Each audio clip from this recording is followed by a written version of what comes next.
പുള്ളി ഒരു പ്രൈവറ്റ് ബസ്സിലെ കണ്ടക്ടറാണ്. പുള്ളി ഒത്തിരി നാളത്തെ പ്രണയത്തിന് ശേഷം ഒരു പെൺകുട്ടിയെ കല്യാണം കഴിക്കുകയുണ്ടായി. അതിലൊരു ആൺകുട്ടിയുണ്ട്. കല്യാണം കഴിഞ്ഞ് 2 വർഷം കഴിഞ്ഞപ്പോൾ പുള്ളിക്കാരി ഗൾഫിലോട്ട് ജോലി കിട്ടി പോവുകയാണ്. ദൈവം നിന്നോട് പകരം ചോദിക്കും. രഞ്ജീഷിന്റെ വൈഫ് ആയിരുന്ന ആ പെൺകുട്ടിയുടെ കാമുകൻ രഞ്ജീഷിന്റെ അമ്മയുടെ ഫോണിലേക്കോ രഞ്ജീഷിന്റെ ഫോണിലേക്കോ 1-2 വീഡിയോസോ ഫോട്ടോസോ അയച്ചിട്ടുണ്ടായിരുന്നു വൺ ടൈം ആയിട്ട്. ഈ മുഖം കാണിക്കാണ്ട് ഈ വീഡിയോ ഞാൻ എങ്ങനെ ആരംഭിക്കും? ഈ വീഡിയോ ചെയ്യണം എന്ന് എൻ്റെ മനസ്സിൽ വന്ന ആ നിമിഷം തൊട്ട് ഞാൻ ഇൻസ്റ്റഗ്രാമിലും ഫേസ്ബുക്കിലും യൂട്യൂബിലും ഒക്കെ ഇരുന്ന് നിരത്തി പരതുകയായിരുന്നു ഈ പുണ്യവതിയുടെ ഫോട്ടോ കിട്ടാനായിട്ട്. ഞാൻ ഇവളുടെ ഫോട്ടോ ഇല്ലാണ്ട് നമ്മളെങ്ങനെയാണ് റിയാക്ട് ചെയ്യുക? കാരണം ഇതാണ് ഇവിടെ എല്ലാവരും കാണേണ്ടത്, ഇതാണ് ഇവിടെ എല്ലാവരും അറിയേണ്ടത്. ഇവളാണ് എല്ലാത്തിനും കാരണം. കഴിഞ്ഞ കുറച്ച് ദിവസങ്ങളായി സോഷ്യൽ മീഡിയയിൽ, മെയിനായിട്ട് പറഞ്ഞാൽ ഇൻസ്റ്റഗ്രാമിൽ, നമ്മൾ ഒരു 10 റീൽസ് കണ്ടിട്ടുണ്ടെങ്കിൽ അതിൻ്റെ ഉള്ളിൽ ഒരെണ്ണം ഓഫ് കോഴ്സ് ഈ വ്യക്തിയുടെ ആയിരിക്കും. ഓരോ റീൽസും കാണുന്ന സമയത്ത് നമുക്കറിയുന്ന, നമ്മളായി ചേർന്ന് നിൽക്കുന്ന ഏതോ ഒരു വ്യക്തിനെ പോലെയാണ് എനിക്ക് തോന്നിയത്. ഞാൻ ആദ്യമൊക്കെ റീൽസ് കണ്ടു, പെട്ടെന്ന് നമ്മളിതിനെ ബാക്ക് സ്റ്റോറിയിലോട്ട് പോകുന്നില്ല. ഏതോ വളരെ നാട്ടുകാർക്കെല്ലാം ഇഷ്ടപ്പെട്ട ഫേവറേറ്റ് ആയിട്ടുള്ളൊരു വ്യക്തി മരണപ്പെട്ടു എന്ന നിലയിലാണ് കണ്ടത്. പിന്നെയാണ് ഇതുമായി ബന്ധപ്പെട്ടിട്ടുള്ള ഒരുപാട് വീഡിയോസ് കണ്ട സമയത്താണ് എനിക്ക് മനസ്സിലായത് ഇത് സാധാരണ ഒരു മരണമല്ല, ഒരു ആത്മഹത്യയാണ്. പിന്നെ ഞാൻ അതിൻ്റെ ബാക്കോട്ട് നോക്കി എന്താണ് കാരണം എന്ന് നോക്കി പോയ സമയത്താണ് ഭാര്യയുടെ ചീറ്റിംഗ് മകൻ എടുത്തുകൊണ്ട് പോയത്. ശരിക്കും പറഞ്ഞാൽ ഭയങ്കര സ്റ്റക്കായിരുന്നു. സ്റ്റക്ക് ആവുന്നതിന് മുമ്പ് ഞാൻ ഈ ടോപ്പിക്ക് റിയാക്ട് ചെയ്യുകയാണെങ്കിൽ എനിക്ക് ഈ വൈഫിൻ്റെ ഫോട്ടോ വേണം നിർബന്ധമായിരുന്നു. എല്ലായിടത്തും പരതി. എനിക്ക് ഇവരുടെ ബസ് പേജ് കയറി പരതി, ഇവരുടെ ഫോളോവേഴ്സ് ലിസ്റ്റ് നോക്കി, അതിൽ റെനീഷ് ഉണ്ടോ നോക്കി, ഫേസ്ബുക്കിൽ റെനീഷ് നോക്കി, പോസ്റ്റ്, റീല്, ഈവൻ ഈ വീഡിയോ റിയാക്ട് ചെയ്തിട്ടുള്ള 3-4 പേരുടെ, ഞാൻ പൊതുവേ കാണാത്ത 3-5 പേരുടെ വീഡിയോ വരെ കംപ്ലീറ്റ് ഇരുന്ന് നോക്കി ഏതെങ്കിലും ഒരാൾക്ക് കിട്ടുമെന്ന്. ചില ആൾക്കാരൊക്കെ AI എന്തോ ഒരു ഇമേജ് തംബ്നെയിലൊക്കെ ഇട്ടതൊക്കെ ഞാൻ കണ്ട്. അങ്ങനെ വളരെ അൺഎക്സ്പെക്റ്റഡ് ആയിട്ടാണ് എനിക്ക് ഇൻസ്റ്റഗ്രാമിൽ ഈ ഒരു ഫോട്ടോ കിട്ടിയത്. എനിക്കറിയാം ഈ വീഡിയോ വലിയ റീച്ചൊന്നും ഉണ്ടാവാൻ പോകുന്നില്ല, ആൾക്കാർ കാണാൻ പോകുന്നില്ല എന്നുള്ള. നിങ്ങൾ തന്നെ നമ്മൾ പല വിഷയങ്ങളെക്കുറിച്ച് റിയാക്ട് ചെയ്യുമ്പോൾ പറയും, ഒന്ന് രേണുസുതി നിർത്ത്, ഒന്ന് അഹാന നിർത്ത്, സോഷ്യലി റെലവൻറ്റ് ടോപ്പിക് സംസാരിക്കൂ എന്നുള്ളത്. ഞാൻ ഈ സംസാരിക്കുന്നത് സോഷ്യലി റെലവൻ്റ് ആയിട്ടുള്ളൊരു ടോപ്പിക്ക് തന്നെയാണ്. എത്ര പേര് കാണും, എത്ര പേര് റിയാക്ട് ചെയ്യും എന്നുള്ളത് നമുക്ക് ഈ വീഡിയോ ഇട്ട് കഴിഞ്ഞതിന് ശേഷം അറിയാം. അപ്പം കാണുന്നത് ഇനി ഒരാളാണെങ്കിലും 2 ആളാണെങ്കിലും ഈ ഫോട്ടോ കാണുന്ന 10 ആൾ കാണണമെന്നുണ്ടായിരുന്നു. കാരണം ഇവളാണ് ഇത് ചെയ്തത്, ഇവൾ കാരണമാണ് ഇത് സംഭവിച്ചത്. പലരും വീഡിയോ ഇട്ടപ്പം സംസാരിക്കാത്ത ചില കാര്യങ്ങളും കൂടെ ഞാൻ ഈ വീഡിയോയിൽ നിങ്ങളോട് മെയിനായിട്ട് പറയുന്നുണ്ട്. ഒന്ന്, അവസാന കർമ്മം ചെയ്യാൻ മകനെ വിട്ടുകൊടുക്കാത്ത ഭാര്യ. ആൻഡ് പുള്ളിക്കാരൻ മരിക്കുന്നതിന് കുറച്ച് ദിവസം മുമ്പ് വരെ പുള്ളീൻ്റെ അമ്മയുടെ വാട്സപ്പ് നമ്പറിലോട്ട് വന്ന 2 ഓഡിയോസ്. ഇങ്ങനെ കുറേ കാര്യങ്ങളാണ് നമ്മൾ ഇന്നത്തെ വീഡിയോയിലോട്ട് നോക്കാൻ പോകുന്നത്. അപ്പോൾ എൻ്റെ വീഡിയോ കാണുന്ന നിങ്ങൾക്ക് എല്ലാവർക്കും എൻ്റെ വീഡിയോയിലോട്ട് സ്വാഗതം. ഞാൻ എപ്പോഴും പറയലുണ്ട് സബ്സ്ക്രൈബ് ചെയ്യണം എന്നുള്ളത്. ഇപ്രാവശ്യം ഞാൻ പറയുകയാണ്, നിങ്ങൾ സബ്സ്ക്രൈബ് ചെയ്യണോ ചെയ്യണ്ടേ നിങ്ങളുടെ പേഴ്സണൽ ഇഷ്ടം. എനിക്ക് പറയാനുള്ളൊരു കാര്യം, ഈ വീഡിയോ കംപ്ലീറ്റ് ആയിട്ട് നിങ്ങൾ കാണാം. ഒരു കമൻറ്റെങ്കിലും ഈ വീഡിയോൻ്റെ താഴെ രേഖപ്പെടുത്തുക. മാക്സിമം ഹൈപ്പ് ചെയ്യുക, അല്ലെങ്കിൽ ഷെയർ ചെയ്യുക, ആൾക്കാരെടുത്തോട്ട് ഈ വീഡിയോ എത്തിക്കാൻ നോക്കുക. അപ്പോൾ നമുക്ക് ഈ വീഡിയോയിലോട്ട് തുടങ്ങാം. ആദ്യം തന്നെ ഞാൻ ഈ സൈഡിൽ കൂടെ ഒരു റീൽസ് പൂക്കുന്നുണ്ട്. നിങ്ങളെല്ലാവരും സോഷ്യൽ മീഡിയയിൽ ഏറ്റവും കൂടുതൽ കണ്ടിട്ടുള്ള ഒരു റീൽസ് ആയിരിക്കും. നമ്മൾ ലൈക്ക് അടിച്ച, നമ്മൾ ഒരുപോലെ വിഷമിപ്പിച്ച ഒരു റീൽസ് ആയിരിക്കും. ബസ് യാത്ര ചെയ്യാത്ത പിള്ളേർ അധികമൊന്നും ഉണ്ടാവില്ല. യാത്ര ചെയ്യുന്ന വ്യക്തികളാണെങ്കിൽ അവർ ഏറ്റവും കൂടുതൽ ഇഷ്ടപ്പെടുന്ന ഒരു കണ്ടക്ടറും എന്നാൽ ഏറ്റവും കൂടുതൽ ഇഷ്ടപ്പെടാത്തൊരു കണ്ടക്ടറും ബസ്സിലുണ്ടാവും. പ്രത്യേകിച്ച് ST പിള്ളേരെടുത്ത് വരെ വളരെ റോങ്ങായി നിൽക്കുന്ന പ്രൈവറ്റ് കണ്ടക്ടേഴ്സ് ഉള്ള ഒരു കാലത്ത് പിള്ളേർ വരെ വളരെ സ്നേഹത്തോടു കൂടി ഇത്രയും നല്ലൊരു മനുഷ്യനെ കണ്ടിട്ടില്ല എന്ന് പറയുന്നുണ്ടെങ്കിൽ ആ മനുഷ്യൻ്റെ ക്വാളിറ്റി അത്രത്തോളമാണ്. ഇത്രയും നല്ലൊരു മനുഷ്യന് നേരെ ഈ രീതിയിലുള്ള പരിപാടി ഈ സ്ത്രീ ചെയ്തിട്ടുണ്ടെങ്കിൽ അവസാനം, അവളുടെ ജീവിത അവസാനം എന്ന് പറയുന്നൊരു സ്റ്റേജ് ദൈവം വിചാരിച്ചതുപോലെ എത്തുന്നതിന് മുമ്പ് ഇതിനുള്ള പലിശേൻ്റെ പലിശയും അവൾക്ക് അനുഭവിക്കാൻ പറ്റട്ടെ എന്ന് ദൈവത്തോട്, നിങ്ങൾ കാണുന്നില്ല അല്ലേ, എൻ്റെ മുറിയാണ്, ഞാനത്ര അവിടെയാണ് ലൈറ്റ് കേസ്, ദൈവത്തോട് ആത്മാർത്ഥമായി പ്രാർത്ഥിക്കുന്നു. കുമളിക്കാരനായ ഒരു ബസ് കണ്ടക്ടറാണ് ഈ ചേട്ടൻ. ഇന്ന് രാവിലെ മുതൽ എല്ലാവരുടെയും സ്റ്റാറ്റസിലും റീൽസിലൊക്കെ പുള്ളിയുടെ കാണുകയുണ്ടായി. അപ്പം ഞാനിതെന്താ കാര്യം എന്ന് അന്വേഷിച്ചപ്പോഴാണ് എനിക്ക് അറിയാൻ കഴിഞ്ഞ കുറച്ച് കാര്യങ്ങളാണ് അത് നിങ്ങളായിട്ട് ഷെയർ ചെയ്യാമെന്ന് കരുതിയത്. പുള്ളി ഒരു പ്രൈവറ്റ് ബസ്സിലെ കണ്ടക്ടറാണ്. പുള്ളി ഒത്തിരി നാളത്തെ പ്രണയത്തിന് ശേഷം ഒരു പെൺകുട്ടിയെ കല്യാണം കഴിക്കുകയുണ്ടായി. അതിലൊരു ആൺകുട്ടിയുണ്ട്. കല്യാണം കഴിഞ്ഞ് 2 വർഷം കഴിഞ്ഞപ്പോൾ പുള്ളിക്കാരി ഗൾഫിലോട്ട് ജോലി കിട്ടി പോവുകയുണ്ടായി. അങ്ങനെ ഒരു 7-8 വർഷം കഴിഞ്ഞു. ഇപ്പോൾ റീസെന്റ് ആയിട്ടാണ് പുള്ളി അറിയുന്നത് പുള്ളിക്കാരന്റെ വൈഫ് അവിടെ വേറൊരാളുമായി ഇഷ്ടത്തിലാണെന്നും അവരൊന്നിച്ചാണ് താമസിക്കുകയാണെന്നും. അങ്ങനെ ഈ കുഞ്ഞിനെ നാട്ടിലെ ഈ പുള്ളി വളർത്തിക്കൊണ്ട് 8 വർഷമായിട്ട് പുള്ളി വളർത്തിക്കൊണ്ട് വന്ന ആ കുഞ്ഞിനെ നിയമസഹായം തേടി പുള്ളിക്കാരി തിരിച്ച് ഗൾഫിലോട്ട് കൊണ്ടുപോയി. അപ്പോൾ 2 വേദനകളാണ് പുള്ളിക്ക് കിട്ടിയത്. ഒന്ന് സ്നേഹിച്ച് കല്യാണം കഴിച്ച തന്റെ ഭാര്യ തന്നെ ചതിച്ചു ഇട്ടിട്ട് പോയി. പോരാത്തതിന് പുള്ളിക്ക് ഒട്ടും സഹിക്കാൻ പറ്റാതായത് പുള്ളിക്കാരന്റെ മകനെ 8 വർഷം തന്നോടൊപ്പം ചേർത്ത് വളർത്തിയ മകനെ നിയമത്തിന്റെ സഹായത്തോടു കൂടി തന്റെ ഭാര്യ എന്നേക്കുമായിട്ട് കൊണ്ടുപോയി. അത് കൊണ്ടുപോയതോ തന്നെ ചതിച്ച ഒരാളാണ് തന്റെ ഭാര്യ. കൂടെ തനിക്ക് ആരെന്ന് പോലും അറിഞ്ഞുകൂടാത്ത ഒരാളാണ് ഇനി തന്റെ കുഞ്ഞിനെ വളർത്താൻ പോകുന്നത്. മനസ്സിലായില്ല. അപ്പൊ ആ നിയമത്തിന്റെ സപ്പോർട്ട് കൂടി പോയപ്പോൾ പുള്ളിക്ക് ഇനി ഒന്നും ചെയ്യാനില്ല എന്നൊരവസ്ഥ എത്തിയപ്പോൾ പുള്ളി സ്വന്തമായിട്ട് തന്നെ തന്റെ ജീവിതം അവസാനിപ്പിച്ചു. ശരിക്കും കേട്ടിട്ട് ഭയങ്കര വിഷമം തോന്നുന്നു. എന്താല്ലേ നമ്മുടെ നിയമം ഒക്കെ ശരിയാണ്, പക്ഷേ പുള്ളിയുടെ വേദന ആരും മനസ്സിലാക്കാതെ പോയല്ലോ. എല്ലാവരും ചോദിച്ച എന്താണ് രഞ്ജീഷ് ചേട്ടന് പറ്റിയേ എന്നുള്ള ചോദ്യത്തിനുള്ള ഒരു മറുപടിയാണ് നമ്മളിപ്പം ഈ വീഡിയോയിൽ കണ്ടത്. ശരിക്കും പറഞ്ഞാൽ ചിരിച്ചുകൊണ്ട് നിൽക്കുന്ന മനുഷ്യൻ. മേ ബി ഈ ഒരു അവസ്ഥ അദ്ദേഹത്തിൻ്റെ ജീവിതത്തിൽ വരുന്നതിന് തൊട്ട് മുമ്പും അവസ്ഥ വന്നു കഴിഞ്ഞതിന് ശേഷവും ഇങ്ങനൊരു തീരുമാനം അദ്ദേഹം ജീവിതത്തിൽ എടുക്കുന്നതിന് മുമ്പും അദ്ദേഹം ഇതുപോലെ ചിരിച്ച് സന്തോഷിച്ച് പോസിറ്റീവായി നിന്നിട്ടുണ്ടാവും. അപ്പം അതുകൊണ്ട് തന്നെ ജനങ്ങൾക്ക് ഒരുപാട് സർപ്രൈസ് ചെയ്തൊരു ന്യൂസായിരിക്കും. ഇതുപോലെ കുറേ വ്യക്തികൾ നമ്മളുടെ ചുറ്റുമുണ്ട്. ഒരുപാട് പ്രശ്നങ്ങളിൽ കൂടെ അവർ മാനസികമായി കടന്നു പോകുന്നുണ്ട്. പക്ഷേ അത് കൂടെ നിൽക്കുന്ന വ്യക്തികൾക്ക് പോലും തിരിച്ചറിയാൻ പറ്റില്ല. കാരണം ചിരി എന്ന് പറയുന്ന ഒരു സാധനം അവരവരുടെ മുഖത്തങ്ങ് ഫിറ്റ് ചെയ്തിട്ടുണ്ടാവും. അപ്പം കേസിലോട്ട് പോവുകയാണെങ്കിൽ സംഭവം സിമ്പിൾ ആൻഡ് ഹംപിൾ എന്ന് ഞാൻ ഒരിക്കലും പറയില്ല. തെണ്ടിത്തരം ആൻഡ് നാറിത്തരം ആൻഡ് ചെറ്റത്തരം ആൻഡ് കഴപ്പത്തരം എന്ന് പറയേണ്ടിയിരിക്കുന്നു. വിഷയം എന്താണെന്ന് വെച്ചാൽ ഈ പെർട്ടിക്കുലർ വ്യക്തി പ്രണയിച്ചാണ് ഈ പെണ്ണിന് വിവാഹം കഴിച്ചത്. അതാണ് ഫസ്റ്റ് പറയേണ്ടത്. ഇപ്പോൾ അറേഞ്ച് മാരേജ് ആണെങ്കിൽ പിന്നെയും പറയാൻ പറ്റും. പരസ്പരം ഒന്നും അറിയാത്ത വ്യക്തികളെ വീട്ടുകാർ കൊണ്ടുവന്ന് കല്യാണം കഴിപ്പിച്ചു. അതുകൊണ്ട് തന്നെ ഫ്രണ്ടോട്ട് ജീവിച്ച സമയത്താണ് അവർക്ക് മനസ്സിലായത് അവർ നല്ല രീതിയിലല്ല പോകുന്നത് എന്ന് പിന്നെയെങ്കിലും പറയാൻ പറ്റുമെന്നല്ല. അങ്ങനെയാണ് പോകുന്നതെങ്കിൽ ഡിവോഴ്സ് ആവുക, എന്നിട്ട് അടുത്ത ലൈഫിനെ കുറിച്ച് ആലോചിക്കുക എന്നല്ലാണ്ട്. പക്ഷെ ഇവിടെ പറഞ്ഞൊരു സാധനം, ഇവർ പ്രണയിച്ചാണ് വിവാഹം കഴിച്ചത്. ഇപ്പോൾ രണ്ടുപേരും അങ്ങോട്ടും ഇങ്ങോട്ടും ഇഷ്ടപ്പെട്ടിട്ട് ആ 2 പേർക്കും ഓക്കെയാണ് എന്ന് തോന്നിയത് കൊണ്ടാണ് വിവാഹത്തിലോട്ട് പോയത്. വിവാഹം കഴിഞ്ഞ് 8 കൊല്ലമായി. 2 കൊല്ലം ഇവർ ഒരുമിച്ചാണ് ജീവിച്ചത്. ഒരു മോനുണ്ട്. ഈ മോനുണ്ടായി കഴിഞ്ഞ് ഒരു 2 ഇയർ ലൈക്ക് 1 ഇയറിനുള്ളിലായിരിക്കാം. 1 ഇയറിനുള്ളിൽ ഈ പെണ്ണൊരു ജോലിയും തേടി പുറത്തോട്ട് പോവുകയാണ്. കാരണം ജീവിതം നമുക്ക് സെറ്റാക്കാം. ഈ കല്യാണം കഴിഞ്ഞിട്ടുണ്ട് കുറേ സ്റ്റേജിൽ പാർട്ട്നേഴ്സ് എപ്പോഴും ഒരുമിച്ച് നിൽക്കാൻ ശ്രമിക്കുക. ഇനി ജോലി സംബന്ധമായി സെപ്പറേറ്റഡ് ആവുകയാണെങ്കിലും ഒരു സ്റ്റേജ് കഴിയുമ്പം വേണം emotional support, mental support, sexual support, എല്ലാ സാധനവും എല്ലാ വ്യക്തികൾക്കും പരസ്പരം അങ്ങോട്ടും ഇങ്ങോട്ടും വേണ്ട ഒരു സാധനം. ഇവൾ ജോലിക്ക് പോയി. ഈ പെർട്ടിക്കുലർ വ്യക്തി ഇവിടെ ജോലി ചെയ്തുകൊണ്ടിരിക്കുകയാണ്. അവളുടെ സ്വഭാവം നല്ല അടിപൊളി ആയതുകൊണ്ട് അവിടെ ചെന്നപ്പോൾ തന്നെ വേറൊരുത്തനെ കണ്ടു, സെറ്റായി. അവനുമായിട്ട് ലിവിങ് ടുഗദറോ ലിവിങ് ടുഗദർ അല്ലെങ്കിലും എല്ലാ ടുഗദറും അവിടെ നടന്നിട്ടുണ്ടാവും. അത് ആലോചിക്കാൻ കോമൺ സെൻസ് മതി. അങ്ങനെ അത് കഴിഞ്ഞതിന് ശേഷം അത് രജീഷ് അറിയുന്നു. ഓഫ് കോഴ്സ് അത് പെയിൻഫുള്ളാണ്. സ്വന്തം ഭാര്യ തന്നെ ചതിക്കുകയാണ്, വേറൊരു വ്യക്തിയായിട്ട് ഒരുമിച്ച് ജീവിക്കുകയാണ്, ഇനി എന്നെ വേണ്ട എന്നറിയുമ്പോൾ അത് എത്ര പെയിൻഫുള്ളായിരിക്കും. അതും സഹിച്ച് ഭാര്യ കണ്ടവൻ്റെ കൂടെ പോയി ഇത്രയും കാലം ജീവിച്ച സമയത്ത് ഒരു തെറ്റും ചെയ്യാണ്ട് മകനെ അത്രത്തോളം സ്നേഹിച്ചുകൊണ്ട് നോക്കി നടന്ന ഒരച്ഛൻ്റെ അടുത്ത് നിയമ സംവിധാനം വഴി മകനെ അങ്ങ് കൂട്ടിക്കൊണ്ട് ഭാര്യ അങ്ങ് പോയി. എങ്ങോട്ടാണ് പോയത്? ആരാന്ന് പോലും അറിയാത്ത ആ ഒരുത്തൻ്റെ കൂടെ. അതൊരു മനുഷ്യനെ എത്രത്തോളം വിഷമിപ്പിക്കും എന്നുള്ളത് നിങ്ങളൊന്ന് ആത്മാർത്ഥമായി ആലോചിച്ച് നോക്ക്. ഭാര്യേനെ സംബന്ധിച്ച് നമുക്ക് പറയാൻ പറ്റും, അവൾ പോവുകയാണെങ്കിൽ പോട്ടെ. കാരണം ഇങ്ങനെ ഈ മരത്തുനിന്ന് അങ്ങോട്ടും ഇങ്ങോട്ടും ചാടി കളിക്കുന്നവൾ പോകുന്നത് തന്നെയാണ് നല്ലത്. ഈ കെട്ടിയവനോട് എനിക്ക് പറയാനുള്ള കാര്യം, നിൻ്റെ സ്വഭാവം അത്ര അടിപൊളിയല്ല. നാട്ടിലൊരു ഭർത്താവും കുട്ടിയുമുള്ള ഒരു സ്ത്രീയെയാണ് നീ പ്രണയിച്ച് കെട്ടിയത്. ഇനി നിനക്കൊരു ഭാര്യയും കുട്ടിയും ഉണ്ടോ എന്നുള്ളത് നാട്ടിൽ അന്വേഷിച്ചാൽ അറിയാം. പിന്നെ നീ ഒരു കാര്യം കൂടെ നോട്ട് ചെയ്ത് വെച്ചോ, ഭർത്താവിനെ ചതിച്ച് നിൻ്റെ കൂടെ വന്നിട്ടുണ്ട്, ഇനി അവൾ വേറെ ഏതേ രാജ്യത്ത് പോയാൽ നിന്നെ ചതിച്ച് അടുത്തവൻ്റെ കൂടെ പോകാനുള്ള ചാൻസ് ഉണ്ട്.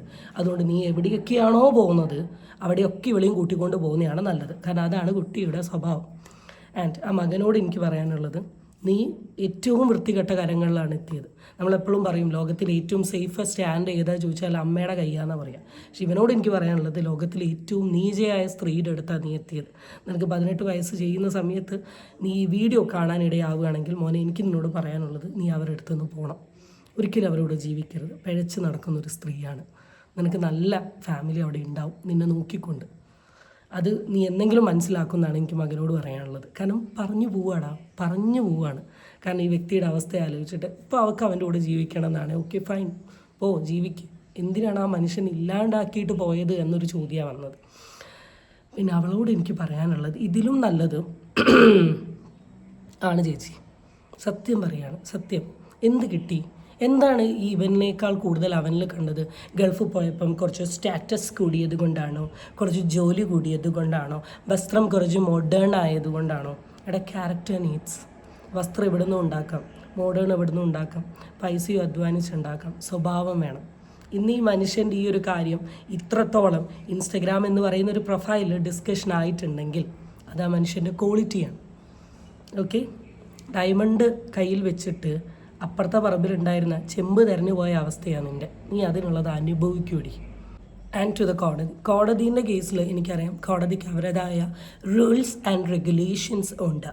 കോടതി പ്രാക്ടിക്കാലിറ്റീനെ നോക്കുകയാണ്.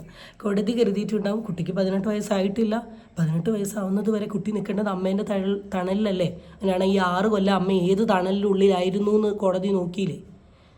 അത്ര തണലിൻ്റെ ഉള്ളിലാണെങ്കിൽ ഈ 6 കൊല്ലവും അമ്മേൻ്റെ തണലിൻ്റെ ഉള്ളിൽ വെക്കണമായിരുന്നു. അമ്മ തണലിൻ്റെ ഉള്ളിൽ വെക്കാണ്ട് കുട്ടീനെ ഇവിടെ ഇട്ടിട്ടങ്ങ് പോയതല്ലേ. നോക്കിയത് ഫുൾ അച്ഛൻ്റെ തണലല്ലേ. അന്ന് കുട്ടിക്ക് എന്തെങ്കിലും പ്രശ്നം ഉണ്ടായിരുന്നോ? ഇല്ലല്ലോ. എന്നിട്ടാണോ ഇപ്പം അമ്മേൻ്റെ തണലിലോട്ട് പോയിട്ടുള്ളത്? കോടതി കുറച്ചും കൂടെ സാമാന്യ ബുദ്ധി ഉപയോഗിക്കണം എന്നാണ് എനിക്ക് പറയാനുള്ളത്. നിങ്ങൾ കുറേ കോൺസ്റ്റിറ്റ്യൂഷനിൽ അംബേദ്കറിൻ്റെ കാലത്ത് ഉണ്ടാക്കി വെച്ച കുറച്ച് നിയമവും അതുമായി ബന്ധപ്പെട്ടുള്ള കുറച്ച് അതും ഇതും, പിന്നെ ഏതിൻ്റെ ഉള്ളിൽ കൂടെ ഏതൊക്കെ വളച്ചെടുക്കാം എന്ന് പറഞ്ഞ് നിൽക്കുന്ന കുറേ വക്കീലുമാരും വന്ന് വായിട്ട് അലയ്ക്കുന്നത് കേട്ടിട്ടല്ല കോടതി തീരുമാനം എടുക്കണ്ടേ. കുറച്ച് നമ്മൾ ഒരു പ്രായോഗിക ബുദ്ധി ആലോചിക്കുക. 6 കൊല്ലം നിന്നു, ഇപ്പം എന്തിനാണ് കൊണ്ടുപോകുന്നത്? എന്താണ് പ്രശ്നം? അവൾ അവീതത്തിന് പോയി, അങ്ങനെയാണ് അവളെടുത്ത് വിടരുത്. സ്വന്തം അച്ഛനേക്കാൾ സേഫാണോ ഇപ്പോൾ അവൾ അവീതം വെച്ചെടുത്താൻ? അവൻ്റെ പാസ്റ്റ് എന്താ, അവൻ്റെ ഹിസ്റ്ററി എന്താ, ഇത് എന്തേ അന്വേഷിച്ചോ? അപ്പം ഈ ആ പൊസിഷനിലിരുന്ന് ഇങ്ങനെ അടിക്കുന്ന ആൾക്കാർക്ക് കുറച്ച് ഇങ്ങനത്തെ ബുദ്ധി ഉപയോഗിച്ചാൽ നല്ലത് എന്നാണ് പറയാനുള്ളത്. ഞാനിത് പറഞ്ഞതുകൊണ്ട് പ്രത്യേകിച്ച് ഒരു മാറ്റം ഉണ്ടാവില്ല, അതാണ് നമ്മുടെ ഒരു നിയമ സംവിധാനം. എന്നാലും പറഞ്ഞു പോവുക. ഈ വീഡിയോൻ്റെ താഴെ വന്ന 2 കമൻറ്റ്സ് എനിക്ക് വായിക്കണം തോന്നി. കമൻറ്റ് നമ്പർ 1: ചേട്ടായിയെ കൊന്നത് അവളും അവളുടെ കാമുകനും ഈ നാട്ടിലെ നിയമവുമാണ്. എന്താണ് ചെയ്ത കുറ്റം? ഞാനൊരു പുരുഷനായി ജനിച്ചു, ഞാനൊരു പിതാവായി ജീവിച്ചു, രണ്ടിലും ഞാൻ പരാജയപ്പെട്ടു. എൻ്റെ കൂട്ടുകാരനാണ്, ഒരുമിച്ച് കാണുന്നവനാണ്, മിണ്ടുന്നവനാണ്. ചേട്ടായിക്ക് നീതി വേണം.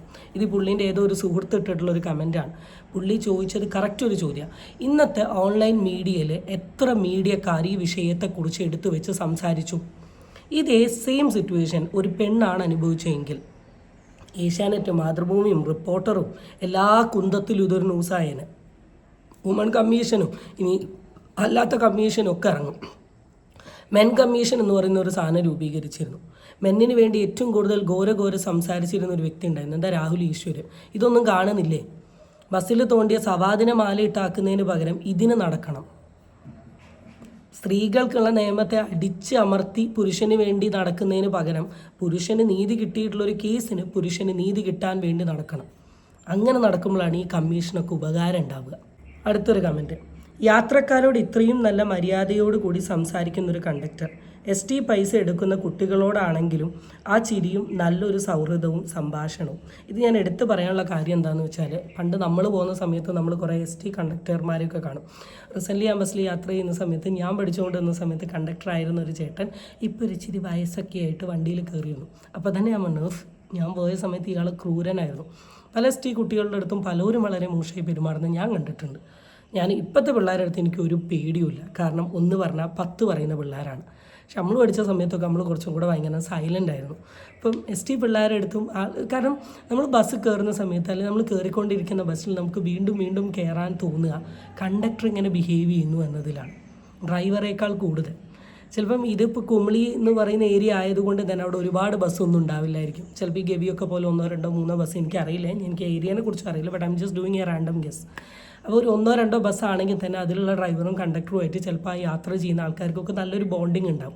അപ്പോൾ അവരെ സംബന്ധിച്ച് ഇത് ശരിക്കും ഷോക്കായിട്ടുള്ളൊരു ന്യൂസാണ്. ഇപ്പോൾ കണ്ടാലും ചിരിച്ചുകൊണ്ട് ഓടിയെത്തുന്ന ഒരു സുഹൃത്ത് മരണപ്പെട്ടു പോയപ്പോൾ അതിന്റെ പുറകിലുള്ള സത്യം ഈ ലോകം അറിയണം എന്നുള്ളതിന് മാത്രമാണ് ഈ ഒരു വീഡിയോ. താൻ സ്നേഹിച്ച തന്റെ ഭാര്യയെ തന്നെ വിട്ടു പോയപ്പോൾ, തന്റെ കുഞ്ഞിന് വേണ്ടി മാത്രം ജീവിച്ചിരുന്ന ഒരു അച്ഛൻ അവസാനം കുഞ്ഞും തന്റെ കയ്യിൽ നിന്ന് നഷ്ടപ്പെട്ടു പോയപ്പോൾ ഈ ലോകത്തോട് തന്നെ വിട പറഞ്ഞ് അദ്ദേഹം കടന്നുപോയി. സ്നേഹിച്ച പെണ്ണ് മറ്റൊരാളെ സ്നേഹിക്കുന്നു എന്നറിയുമ്പോൾ അതിലുണ്ടാകുന്ന ആ വേദന, അതിലുണ്ടാകുന്ന ആ സങ്കടം പറഞ്ഞറിയിക്കാൻ പറ്റാത്ത ഒരു അനുഭവമാണ്. എന്നാൽ സുഖം നീ ഒന്ന് ഓർത്തോളൂ. ജന്മം തന്ന അച്ഛന് പകരം എത്ര അച്ഛനെ കൊണ്ടുപോയി നീ കുഞ്ഞിന്റെ മുമ്പിൽ നിർത്തിയാലും ജന്മം തന്ന അച്ഛന്റെ സ്നേഹം മറ്റൊരച്ഛന്റെ കയ്യിൽ നിന്ന് കിട്ടുകയില്ല. ഈ സുഹൃത്തിന് വേണ്ടി ഒരു കാര്യം ഞാൻ നിന്നോട് പറയുകയാണ്. നീ അവനോട് ചെയ്തതിന് ദൈവം നിന്നോട് പകരം ചോദിക്കും. ഈ ഒരു ക്ലിപ്പ് ഞാൻ ഇടാൻ ആഗ്രഹിച്ചത് എന്തുകൊണ്ടാണെന്ന് വെച്ചാൽ ഇതിൽ ലാസ്റ്റ് പറഞ്ഞൊരു ഡയലോഗുണ്ട്, നീ അവനോട് ചെയ്തതിന് നീ തന്നെ അനുഭവിക്കുമെന്നുള്ളത്. കാരണം ഒന്നെങ്കിൽ പുരുഷൻ അല്ലെങ്കിൽ സ്ത്രീ ലവിൻ്റെ പേരിൽ അന്നും ഇന്നും ഇങ്ങനത്തെ സിറ്റുവേഷനിൽ കൂടെ കടന്നു പോയിക്കൊണ്ട് നിൽക്കുകയാണ്. ഞാൻ വളരെ ക്ലിയർ ആയിട്ട് പറഞ്ഞിട്ടുണ്ട്, നിങ്ങൾക്കൊരു റിലേഷൻഷിപ്പ് കണ്ടിന്യൂ ചെയ്തുകൊണ്ട് പോകുന്ന സമയത്ത് നിങ്ങൾ അതിൽ ഹാപ്പിയല്ല, നിങ്ങൾക്ക് കണ്ടിന്യൂ ചെയ്യാൻ ആഗ്രഹമില്ലെങ്കിൽ ഗെറ്റ് സെപ്പറേറ്റഡ്. നിങ്ങൾക്ക് തന്നെ പ്രാക്ടിക്കലി നോക്കിയറിയാം. ഞാൻ ആ ഒരു സാധനത്തിൽ ഞാൻ എപ്പോഴും എടുത്തു പറയുന്നതാണ് മഞ്ജു വാര്യർ ദിലീപിൻ്റെ കേസ്. അവർ സെപ്പറേറ്റഡ് ആയ സമയത്ത് മഞ്ജു വാര്യറിന് വളരെ ക്ലിയർ ആയിട്ട് അറിയാം എൻ്റെ മോള് മീനാക്ഷി ഏറ്റവും കൂടുതൽ അറ്റാച്ച് ആയിട്ടുള്ളത് ദിലീപായിട്ടാണ് എന്നുള്ളത്. ആർക്കറിയാം? മഞ്ജു വാര്യറിനാണ്. അവിടെ ഒരു തല്ലിനോ ഒച്ചപ്പാടിനോ വഴക്കിനോ ഒന്നും നിന്നിട്ടില്ല. പകരം എന്താ ചെയ്തത്? അവളുടെ ആഗ്രഹം ദിലീപിൻ്റെ കൂടെയാണെങ്കിൽ അവൾ ദിലീപിൻ്റെ കൂടെ നിൽക്കട്ടെ എന്ന് പറഞ്ഞിട്ട് വിട്ടു. അങ്ങനെ ആയിരിക്കണം. ചിലപ്പോൾ മേ ബി ഈ സ്ത്രീക്ക് അറിയാൻ പറ്റുമായിരിക്കും വളരെ ക്ലിയർ ആയിട്ട് ആ കുട്ടി ആരോടാണ് ഇത്ര അറ്റാച്ച്ഡ്. അമ്മേനെ കാണാണ്ട് 6 കൊല്ലം നാട്ടിൽ നിന്നിട്ടുണ്ടെങ്കിൽ തന്നെ അതിലിപ്പം 1 മാസമൊക്കെ വന്നു പോയാൽ പോയി, ഇവള് വരുമെന്നും എനിക്ക് തോന്നുന്നില്ല. കാരണം ഇവൾക്ക് അവനുണ്ടല്ലോ അവിടെ വന്നു പോയിട്ടുണ്ടെങ്കിൽ തന്നെ. എന്നിട്ടും അമ്മേനെ കാണണം, അതാക്കണം ഇതാക്കണം എന്നൊന്നും ആ കുട്ടി പറയുന്നില്ല. കുട്ടിക്ക് അത്രയും ഫേവറേറ്റ് ആയിരിക്കും. ചിലപ്പോൾ ഈ വ്യക്തിയുടെ തന്നെ ജീവിതം ഇനി ഫ്രണ്ടോട്ട് കൊണ്ടുപോകുന്നത് ഈ കുട്ടിയായിട്ടുള്ള ഒരു റിലേഷൻഷിപ്പോ അറ്റാച്ച്മെൻറ്റോ ആയിരിക്കാം. ഈ കുട്ടി ഉണ്ടായിരുന്നെങ്കിൽ ഒരു പക്ഷേ ഈ മനുഷ്യൻ ഇന്നീ ഗതിയിലോട്ട് പോവില്ല. പക്ഷേ ഒന്നുമല്ലാണ്ടാക്കി നീചയായ ക്രൂരയായ സ്ത്രീ. എക്സ്ട്രാ മാരിറ്റൽ റിലേഷൻഷിപ്പ് ഇന്ന് വളരെ കോമൺ ആണ്. ഒരുപാട് പേര് എക്സ്ട്രാ മാരിറ്റൽ റിലേഷൻഷിപ്പ് വെക്കുന്ന ന്യൂസ് കാര്യങ്ങളൊക്കെ നമ്മൾ കേട്ടിട്ടുണ്ട്. എന്നാൽ ഇത്രയും നീചമായ പ്രവൃത്തി ചെയ്തു. അവൾ ചെയ്തതിൽ ഏറ്റവും നീചമായ പ്രവൃത്തി എന്താ പറയുക? ഈ മനുഷ്യൻ്റെ അവസാന ചടങ്ങ് നടത്താൻ വേണ്ടി മകനെ വിട്ടു തരുമോ ചോദിച്ചപ്പോൾ ഈ വൃത്തികെട്ടവൾ വിട്ടുകൊടുത്തില്ല. അവസാനം പഞ്ചായത്തിൽ നിന്ന് ലെറ്റർ വേണമെന്ന് പറഞ്ഞ് പഞ്ചായത്തിൽ നിന്ന് ലെറ്റർ കൊടുത്തു. അത് കഴിഞ്ഞ് കോടതിയിൽ പോയി കോടതിയുടെ പെർമിഷൻ കിട്ടിയപ്പോഴാണ് ഈ നാറി ആ കുട്ടീനെ വിട്ടുകൊടുത്തത്. അവൾ എന്ത് നീചയാണ്! ഇവക്ക് ഒറ്റ ഇൻറ്റൻഷനേ ഉണ്ടായിരുന്നുള്ളൂ. ദാറ്റ്സ് കുഴപ്പം. ആ ഒരു ന്യൂസ് കാണാം. രജീഷിന്റെ വൈഫായിരുന്ന ആ സ്ത്രീയെ പിടിച്ചെന്ന് ചോദ്യം ചെയ്താല് കൃത്യമായിട്ട് ഖത്തറിലുള്ള ആ രജീഷിന്റെ വൈഫിന്റെ സുഹൃത്ത് ആരാണ്, എന്താണ് രജീഷിന് അയച്ച മെസ്സേജ് എന്ന് കൃത്യമായിട്ട് അറിയാൻ സാധിക്കും. ഈ ഒരു കേസ് ഡീറ്റെയിൽ ആയിട്ട് പഠിക്കുമ്പോൾ ഇതൊരിക്കലും ഒരു ആത്മഹത്യയല്ല കേട്ടോ, ഇതൊരു കൊലപാതകമായിട്ട് തന്നെ കേസ് രജിസ്റ്റർ ചെയ്യാൻ പറ്റുന്ന ഒരു കാര്യമാണ്. രഞ്ജീഷിന്റെ കുട്ടിയെ വീട്ടിൽ നിന്ന് കൊണ്ടുപോയി എന്നുള്ളതൊരു മൂല കാരണമാണെങ്കിലും അതിന് പുറമെ ഈ പറയുന്ന രഞ്ജീഷിന്റെ വൈഫായിരുന്ന ആ പെൺകുട്ടിയുടെ കാമുകൻ രഞ്ജീഷിന്റെ അമ്മയുടെ ഫോണിലേക്കോ രഞ്ജീഷിന്റെ ഫോണിലേക്കോ 1-2 വീഡിയോസോ ഫോട്ടോസോ അയച്ചിട്ടുണ്ടായിരുന്നു 1 ടൈം ആയിട്ട്. അത് കണ്ടതിന് ശേഷം ആത്മാഭിമാനം ഭയന്ന് രഞ്ജീഷ് വീടിന്റെ പുറത്തിറങ്ങാത്തൊരു സാഹചര്യം ഉണ്ടായിരുന്നു കുറച്ച് ദിവസം. ഒരിക്കലും കല്യാണം കഴിച്ചില്ല കേട്ടോ. അവർ ഖത്തറിൽ ഒരുമിച്ച് താമസം എന്ന് മാത്രമേ ഉണ്ടായിരുന്നുള്ളൂ.